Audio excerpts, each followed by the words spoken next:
Amis de la masse, bonjour, sur la chaîne du Doc et dans cette vidéo on va répondre à une question très importante. Est-ce que les stéroïdes font vieillir? En réaction notamment aux posts et aux photos de Larry Wheels qui, si la post-production fait bien son travail, vont s'afficher en plein écran, où on peut voir justement la tête de Larry Wheels accompagnée de la légende comme quoi les stéroïdes ont fait littéralement vieillir son visage. À votre avis, quel âge a Larry Wheels sur cette photo? Eh bien, il a 27 ans et clairement, il en fait beaucoup plus et il paraît nettement plus âgé que moi, qui est pourtant 45 ans. Normalement, là, c'est le moment où je dois être censé rigoler à ma propre blague. Qu'est-ce que je suis drôle. Bon, en vrai, j'arrive pas. Donc, je suis désolé, je vais pas me forcer à rire. Avant de passer à la suite, je vais te laisser y répondre en commentaire. Est-ce que pour toi, eh bien, les stéroïdes peuvent véritablement, et les produits dopants en général, faire vieillir de façon prématurée les personnes, les athlètes, bref, les utilisateurs. N'oubliez pas que un des remèdes anti-vieillissement, c'est le pouce bleu en bas des vidéos, donc n'oubliez pas, c'est très important. Les chirurgiens esthétiques me détestent, je le sais. Bref, on va répondre à la question générique.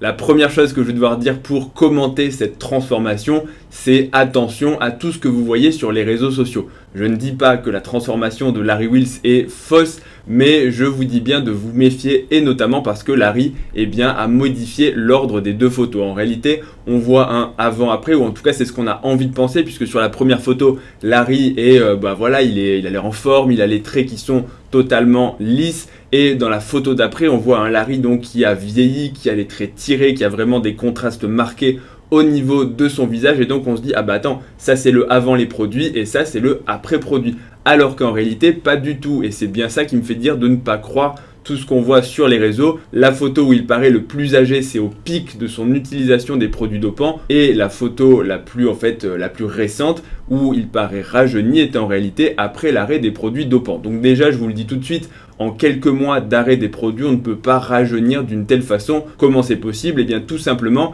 il suffit de faire quelques petits artifices techniques. Le premier artifice, c'est tout simplement le sommeil. Il suffit de prendre une photo de vous où vous êtes mal réveillé, vous êtes fatigué, vous avez une lumière qui est peu flatteuse, avec notamment un éclairage qui va venir du mauvais côté, qui va accentuer vos cernes, qui va marquer vos traits. Il suffit en plus de tirer un petit peu la tête et d'avoir l'air un peu renfermé, hein. En gros, il a l'air un peu bougon, il a l'air un peu grognon. Ça me rappelle une série de photos qui avait fait, en plus je me reconnais dedans, hein, c'était des médecins qui avaient été pris en photo avant et après la sortie d'une garde de 24 heures, où en gros avant ils arrivent, ils prennent leur garde, ils sont joyeux, etc. Et 24 heures plus tard, après avoir pas dormi de la nuit, après avoir fait plein d'interventions, etc., et ben ils paraissent vieillis, fatigués, tirés, dépressifs, tout ce que vous voulez. Donc en poussant un petit peu plus le montage, on peut tout à fait arriver à avoir quelqu'un qui paraît beaucoup plus vieux qu'il n'est réellement. À partir de cette photo où Larry a forcé ses traits vieillis, il suffit de l'altérer un petit peu par Photoshop ou encore par un filtre Instagram, hein. Vous modifiez un petit peu la structure, les contrastes, les reliefs, les ombres, les lumières, etc. Et puis vous pouvez vraiment faire ressortir tous les défauts au niveau de la peau, les cernes, les rides, les ridules, les petites taches, etc. Et donc vous pourrez paraître véritablement plus âgé. Donc cette transformation n'est en réalité un petit peu qu'une esbrouffe, j'ai envie de dire, à l'instar des transformations qu'on voit pour le téléshopping ou pour tous les programmes des coachs, avec un avant-après en 30 jours où tu vois une personne qui tire la gueule, qui est toute pâle et qui va ensuite se faire épiler, bronzer, rentrer le ventre, avoir l'air heureuse sur la photo,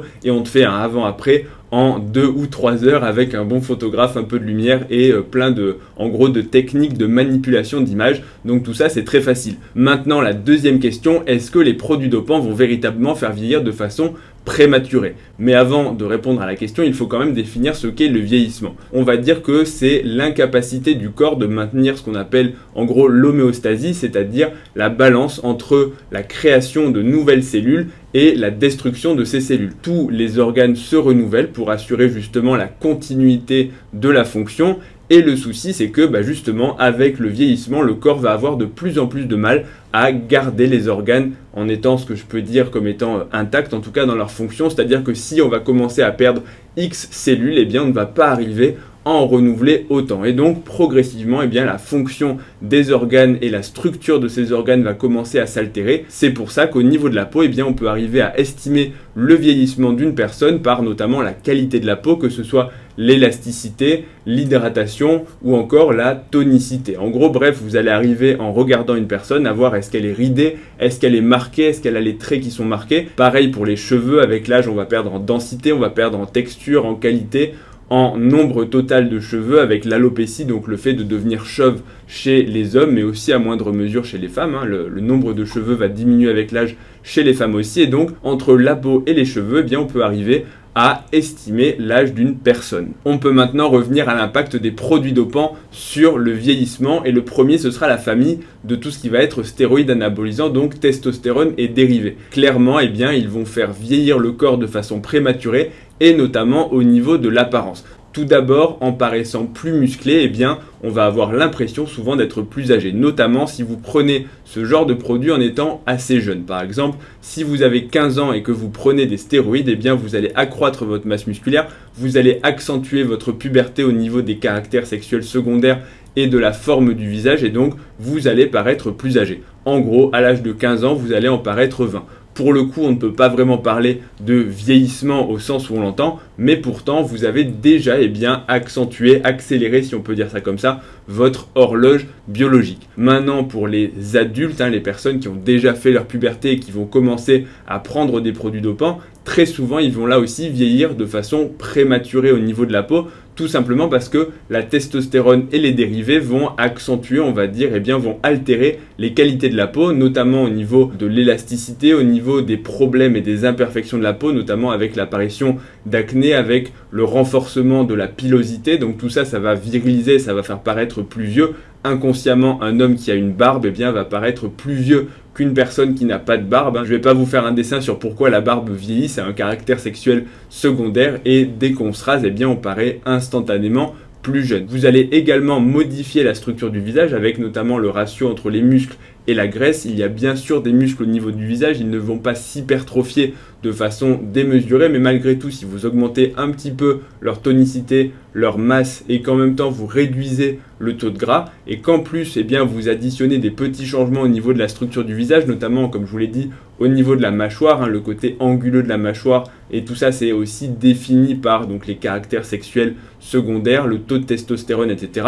Même si ça ne va pas, si vous avez un visage totalement rond, prendre de la testostérone ne va pas vous rendre carré. Enfin, vous aurez compris ce que je veux dire, mais ça peut y participer un petit peu puisque les tissus continuent de se remodeler avec le temps. Bien sûr, impossible de ne pas mentionner les cheveux et l'apparition d'une alopécie, donc d'une calvitie qui va être précoce, accentuée par les androgènes qui sont augmentés dans l'utilisation de stéroïdes anabolisants, et donc là aussi, si vous avez une calvitie qui s'installe, vous allez paraître plus vieux que quand vous avez tous vos cheveux. Donc, mis l'un dans l'autre, clairement, les stéroïdes anabolisants vont accentuer le vieillissement au niveau cutané et donc au niveau du visage. C'est pour ça que la plupart des personnes qui prennent des produits dopants vont paraître plus masculins, mais également plus vieux de façon beaucoup plus prématurée. Ça ne veut pas dire qu'après une première cure, vous allez avoir 10 ans de plus, mais que si vous prenez de façon prolongée et répétée des produits dopants, au bout de 10 ans, peut-être que physiquement, vous aurez vieilli de 12, 13 ou 15 ans. Là encore, ça dépend des doses, ça dépend des produits, ça dépend aussi de votre génétique personnelle. On voit des gens qui prennent masse de produits et qui ont encore tous leurs cheveux.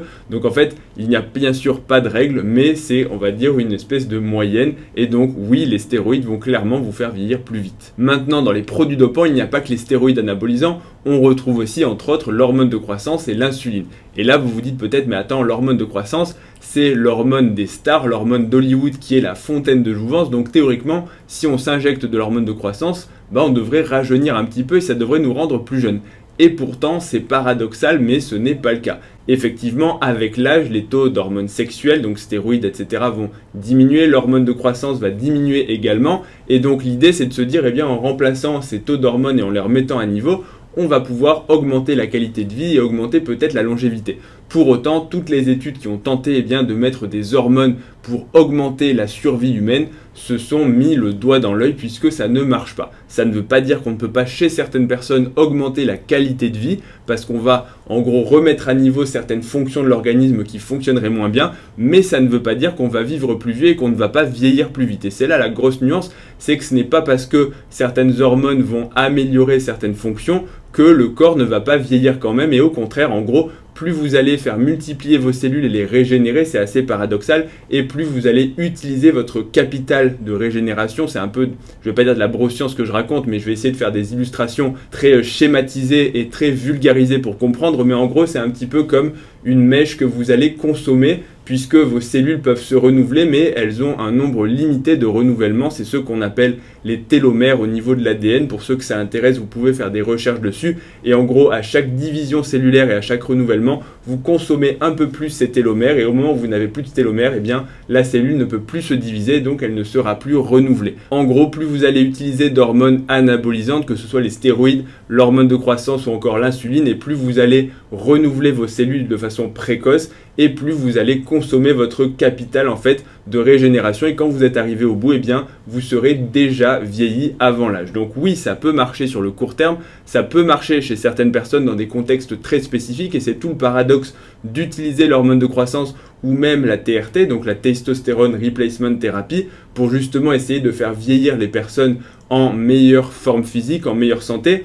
Et c'est tout le paradoxe parce que, je vais essayer de l'expliquer en des termes assez simples, imaginez une personne de 50 ans en surpoids, qui n'a pas de muscles, qui a une mauvaise hygiène de vie, bref, en gros, elle cumule les facteurs de risque de maladie. Donc si vous vous dites, ok, on va remplacer, on va essayer d'améliorer son ratio par exemple, masse, graisse et muscle en lui mettant par exemple de la TRT. On va essayer de diminuer aussi sa masse grasse avec un peu d'hormones de croissance. Bref, essayer de rééquilibrer. Eh bien oui, dans ce contexte-là, le fait d'avoir diminué la graisse et d'avoir en gros amélioré sa masse musculaire, son confort de vie, sa confiance en soi, etc. Ça peut jouer et ça peut faire que justement il va modifier son comportement pour vivre plus longtemps. Mais c'est quelque chose de très indirect et ce n'est pas l'action directe de l'hormone. Avant de conclure, deux petites remarques. La première, c'est que le sport à haut niveau est de toute façon un facteur de vieillissement prématuré. Le sport, c'est la santé, bien sûr, mais ça, c'est dans une pratique qui est raisonnée et qui est, on va dire, équilibrée. Mais dès que vous allez chercher la performance, eh bien, vous placez votre corps avec un niveau de stress élevé.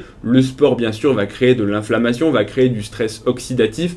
Et donc, si vous avez une pratique excessive du sport, vous allez bien sûr vieillir plus vite, que ce soit au niveau des muscles, que ce soit au niveau des articulations, mais de façon générale, de façon un peu prématurée au niveau du corps. Attention, ça ne veut pas dire qu'un sportif de haut niveau va mourir plus jeune qu'une personne qui est sédentaire et qui en gros reste sur son canapé en mangeant des chips. Bien sûr que non, mais c'est juste pour dire que même dans le sport, il y a une limite à ne pas franchir pour rester physiologique et bénéfice pour la longévité. Ça, c'est la première chose. Et la deuxième question que vous vous posez peut-être, c'est comment ça se fait que les stars d'Hollywood paraissent si jeunes, alors que pourtant il est de notoriété publique que la plupart utilisent de l'hormone de croissance, de la DHEA, de la TRT, bref, un espèce de cocktail. La réponse, il y en a plusieurs. Premièrement, ils ont souvent un bon chirurgien esthétique. Et la deuxième chose, c'est que le mode de vie influe grandement sur la façon dont vous vieillissez. On voit parfois des jumeaux ou des personnes qui vont vieillir de façon totalement différente alors qu'elles partaient de la même base, parce que l'action des éléments extérieurs va vous faire vieillir plus ou moins vite selon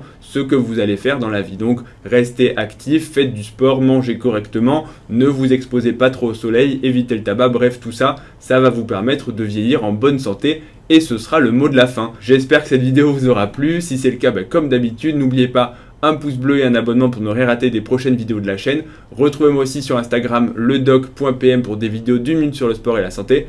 Et je vous dis à bientôt pour la prochaine vidéo. Salut à tous.